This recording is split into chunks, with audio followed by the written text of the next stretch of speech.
ಹವಾಮಾನ ಇಲಾಖೆ ನೀಡಿದ ಮುನ್ಸೂಚನೆಯಂತೆಯೇ ಮತದಾನಕ್ಕೆ ಆಗಮಿಸುವ ಮತದಾರರಿಗೆ ಮಳೆ ಅಡ್ಡಿಯಾಗಿದೆ. ಇಂದು ಸಂಜೆ ಏಕಾಏಕಿಯಾಗಿ ಧಾರಾಕಾರ ಮಳೆ ಸುರಿದಿದೆ. ಪುತ್ತೂರು ಸುಳ್ಯ ತಾಲೂಕಿನ ಹಲವೆಡೆ ಭಾರಿ ಮಳೆ ಆಗಿದೆ. ಸಿಡಿಲು ಗುಡುಗಿನ ಸಹಿತ ಸುರಿದ ಭಾರಿ ಮಳೆಯಿಂದಾಗಿ ಜನತೆ ಸೇರಿದಂತೆ ಮತದಾನ ಮಾಡಲೆಂದು ಹೊರಡ್ತಾ ಇದ್ದವರು ಮಳೆರಾಯನ ಆರ್ಭಟ ಕಂಡು ಮನೆಯಲ್ಲೇ ಕುಳಿತುಕೊಳ್ಳುವಂತಾಗಿದೆ. ನಿರಂತರ ಮಳೆ ಸುರಿತಾ ಇದ್ರೆ ಮತದಾನ ಕೇಂದ್ರಕ್ಕೆ ಆಗಮಿಸಲು ಯಾರೂ ಬರಲಾರರು.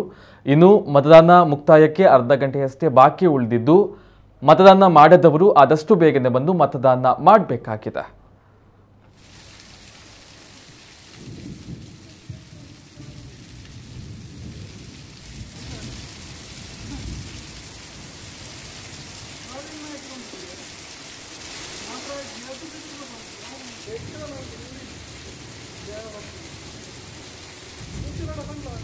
ಈ